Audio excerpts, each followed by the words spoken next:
नमस्कार। आज हम बात करेंगे एक बहुत ही स्पेशल टाइप के कॉन्स्टिपेशन जिसको हम लोग एनल डिससाइनर्जिया या तो पेल्विक फ्लोर डिसफंक्शन या तो ऑब्स्ट्रक्टिव डिफिकेटरी सिंड्रोम ओडीएस ये बोलते हैं।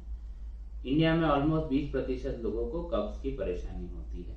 इसमें से ऑलमोस्ट 5% लोगों को ये जो मैंने बात बताई एनल डिससाइनर्जिया वो होता है। अब एनल डिससाइनर्जिया बेसिकली क्या है? ये एक बहुत ही स्पेशल प्रकार का कब्ज है कि जिसके लिए कोई दवाई उपलब्ध नहीं है। आपने आपकी सोसाइटी में, फ्लैट में या फिर आपके रिश्तेदार में बहुत से लोगों को ये कहते सुना होगा कि मुझे इतना ज़्यादा कब्ज है कि कोई दवाई, चूर्ण, कोई भी औषधि, होम्योपैथी दवा, आयुर्वेदिक दवा, नेचुरोपैथी कुछ काम नहीं करता। तो आप हम लोग ये मान सकते हैं कि शायद उनको एनल डिससाइनर्जिया हो। तो हम लोग सबसे पहले जो नीचे का स्ट्रक्चर है उसको समझने की कोशिश करते हैं, जिसको हम लोग पेल्विक फ्लोर बोलते हैं। पेल्विक फ्लोर अपने ऐसे झूले जैसा होता है, मतलब ये अपना चेस्ट है, एब्डोमेन है और वहां पे नीचे ये इस तरह से झूले जैसा होता है कि जिसमें 2 ऑर्गन्स होते हैं और फीमेल में 3 ऑर्गन्स होते हैं। मेल्स में आगे पेशाब की थैली और पीछे संडास की थैली, वो ऐसे मसल्स, ग्रुप ऑफ मसल्स हैं कि जो अपने ये ऑर्गन्स को सपोर्ट करते हैं। और फीमेल्स में ये पेशाब की थैली, बच्चादानी, यूट्रस और संडास की थैली होती है। तो जब भी हमें टॉयलेट प्रेशर आता है तो ये पेल्विक फ्लोर पूरा ऐसे रिलैक्स होता है। नीचे के जो छेद होते हैं वो खुल जाते हैं और वहां से अपना यूरिन या फिर स्टूल आराम से पास हो सकता है। ठीक है, तो हम लोग जो भी खाना खाते हैं वो सबसे पहले स्टमक में जाता है कि जहाँ पे खाने का मिक्सिंग होता है एसिड के साथ। फिर वो आगे जाता है स्मॉल इंटेस्टाइन में डाइजेशन के लिए।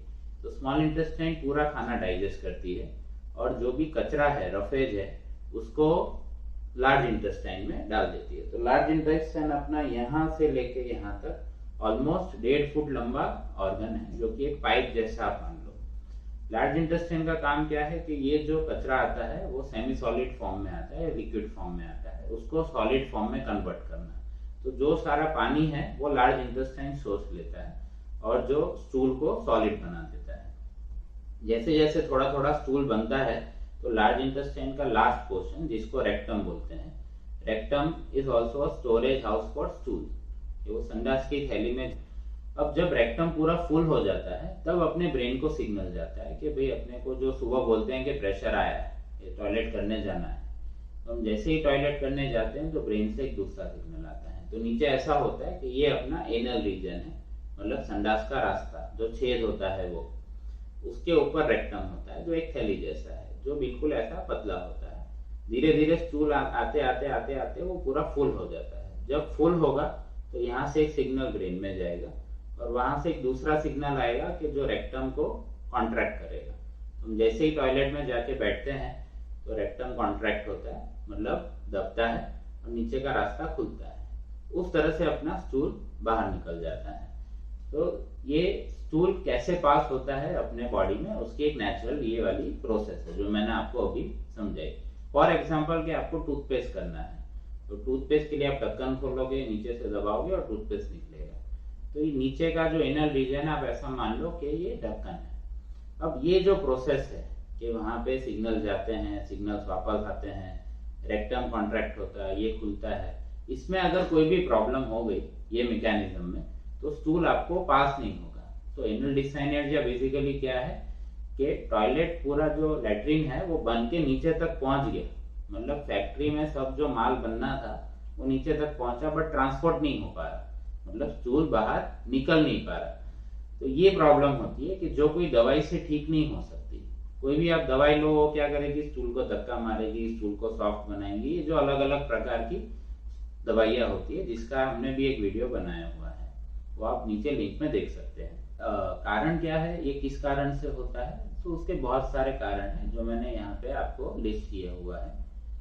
वो कारण में कॉमनली हम लोग जो पाते हैं वो प्रेगनेंसी के बाद, या तो फिर कोई पाइल्स की सर्जरी कराओ, जो टॉयलेट की जगह के फिशर की, जो बगंदर बोलते हैं, उसकी सर्जरी कराओ। कभी कभी कोई स्पाइन में आपको चोट लग जाए, उसके कारण हो सकता है। छोटे बच्चों में फॉल्टी टॉयलेट ट्रेनिंग की वजह से, या फिर अभी तो कॉलेज गोइंग स्टूडेंट्स में भी फॉल्टी टॉयलेट ट्रेनिंग की वजह से ऐसा हो सकता है। फॉल्टी टॉयलेट ट्रेनिंग क्या है कि जब भी हम टॉयलेट लगती है तो हम रोक के बैठ जाते हैं, हम जाते नहीं हैं। तो वो प्रोसेस अगर बहुत लंबा चले, सालों साल आप अगर ये गलती कर रहे हो, आपने एक अपना रूटीन सेट नहीं किया कि आपने सुबह नाश्ता किया, खाना खाया, उसके बाद टॉयलेट करने नहीं गए और आपने टॉयलेट बार बार आप रोकते हो, तो उसके कारण भी ये प्रोसेस ग्रेजुअली हो सकता है। एनर्जी के लक्षण क्या होते हैं? तो पेशेंट हमें अक्सर ये कंप्लेन करता है कि जैसे मैंने आपको बोला कि उनको सालों से धीरे धीरे करके ये प्रॉब्लम बढ़ती है।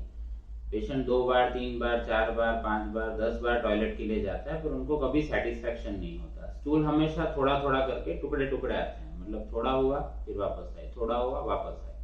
उनको कभी कभी बहुत लंबा टाइम बैठे रहना पड़ता है, बहुत ज्यादा जोर करना पड़ता है, कभी कभी नीचे आके टॉयलेट फंस जाता है तो टॉयलेट को उनको उंगली से निकालना पड़ता है या फिर एनिमा दे के निकालना पड़ता है, या तो पानी की जो पिचकारी होती है जो हम जिसे साफ करते हैं उसको पानी डाल के निकालते हैं। अलग अलग पोजीशन में उनको पेट दबाना पड़ता है और उस तरह से उनको बहुत ही मुश्किल से टॉयलेट होती है। दूसरे जो लक्षण हैं, पेट फूलना, पेट भारी लगना, पेट में दर्द होना, कभी कभी स्टूल में ब्लड आना, चिकना चिकना म्यूकस आना सफेद कलर का, ये सारे उनके कॉमन लक्षण होते हैं। सो इसके डिसएनर्जिया के टेस्ट क्या होते हैं, आप निदान कैसे कर सकते हो? तो नॉर्मल निदान तो आप हिस्ट्री पे, मतलब पेशेंट की बात सुन के भी आप अंदाजा लगा सकते हो कि ये डिसएनर्जिया है। दूसरा, हम लोग एक पीआर पर रेक्टल एग्जामिनेशन करते हैं, मतलब हम लोग पेशेंट की संडास की जगह को फिंगर से चेक करते हैं। तो जैसे ही हम फिंगर डालते हैं फिर पेशेंट को बोलते हैं कि टॉयलेट रोको, टॉयलेट छोड़ो, टॉयलेट के लिए जोर करो। तो इससे हमें अंदाजा लगता है कि भाई ये जो खुलने बंद होने वाला प्रोसेस है वो बराबर है कि नहीं। उसको फिर हम कंफर्म करते हैं, एनल मैनोमेट्री करके एक टेस्ट होता है उसके बेसिस पे, और एक एमआरआई होता है जिसको हम लोग एमआरटीपिकोग्राम बोलते हैं। उसके पहले हम कुछ दूसरे रीजन जिससे कॉन्स्टिपेशन होता है उसके लिए कुछ ब्लड टेस्ट, जरूरत लगे तो अल्ट्रासाउंड या कोलोनोस्कोपी एडवाइस करते हैं। अब मैनोमेट्री में हम लोग क्या डिटेल्स देखते हैं, तो यही देखते हैं कि भाई इसके कॉन्ट्रैक्शन में कोई प्रॉब्लम है, मतलब ये रेक्टम जोर से कॉन्ट्रैक्ट नहीं हो रहा, या तो फिर ये रास्ता जो खुलना चाहिए जैसे ये होना चाहिए तो इसकी जगह पे ये हो सकता है कि दोनों एक साथ बंद हो गए, ये खुल नहीं रहा है, या तो फिर ये दब रहा है और ये जोर से टाइट बंद हो जा रहा है, या तो फिर ये दब ही नहीं रहा है। तो ये अलग अलग प्रकार के डिसएनर्जिया होते हैं।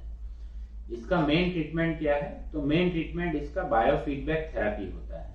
बायोफीडबैक थेरेपी पे भी एक डिटेल वीडियो है, पर मैं आपको शॉर्ट में बता रहा हूँ कि बायोफीडबैक क्या है। सो बायोफीडबैक का अगर हम उसको डिवाइड करें तो बायोलॉजिकल फीडबैक, मतलब बेसिकली ये प्रॉब्लम क्या है, तो ब्रेन से जो सिग्नल्स आ रहे हैं या फिर मसल्स जो नीचे हैं उस दोनों में बराबर से आपका सिनर्जी, मतलब उसका जो तालमेल है वो बैठ नहीं रहा है। ये वाले जो सिग्नल्स हैं उसको आप बायोलॉजिकली मॉडिफाई कर सकते हो। तो उसमें हम लोग एक मशीन के द्वारा पेशेंट को सामने उनको टीवी स्क्रीन पे दिखता है कि भाई आपका ऊपर का मसल टाइट हुआ, ढीला हुआ। तो बायोफीडबैक थेरेपी में धीरे धीरे करके स्टेज वाइज ये जो प्रोसेस गलत हो रहा है उसको हम सुधारने की कोशिश करते हैं।